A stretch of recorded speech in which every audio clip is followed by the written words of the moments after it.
ಕೋರ್ಟಲ್ಲಿ ಏನೇನಾಯ್ತು ಸರ್ ಈ ಕೇಸ್ ಸಂಬಂಧಪಟ್ಟ ಕೇಸ್ ಇದು ಆ್ಯಕ್ಚುಲಿ 15 ಅಲಿಗೇಷನ್ಸ್ ಮಾಡಿದ್ರು ಹೈಕೋರ್ಟಲ್ಲಿ.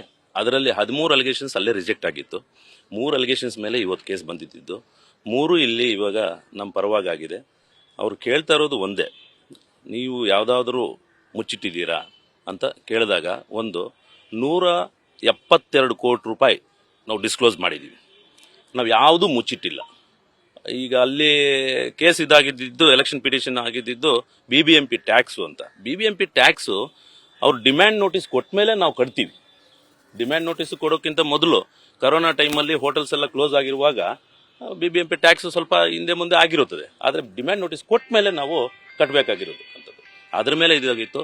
ಇಲ್ಲಿ ಅಪೋಸಿಟ್ ಅಡ್ವೊಕೇಟಿಗೆ ಅವರು ಅವಕಾಶನೇ ಕೊಡಲಿಲ್ಲ, ಜಡ್ಜ್ ಸಾಹೇಬ್ರೆ ಅವಕಾಶ ಕೊಡಲಿಲ್ಲ. ಯಾಕೆಂದರೆ ಕೇಸ್ ಅಷ್ಟು ಚೆನ್ನಾಗಿತ್ತು, ಇಲ್ಲಿ ಅಡ್ಮಿಟ್ ಆಯಿತು, ಸ್ಟೇ ಅನ್ಕಂಡೀಷನಲ್ ಸ್ಟೇ ಆಗಿದೆ. ತಮ್ಮ ಹೆಸರು? ನನ್ನ ಹೆಸರು ಚಂದ್ರಶೇಖರ್ ರೆಡ್ಡಿ ಅಂತ, high court supreme court. Thank you. News first ನಿರ್ಭೀತಿಯಿಂದ ನಿಮ್ಮ ಪರವಾಗಿ.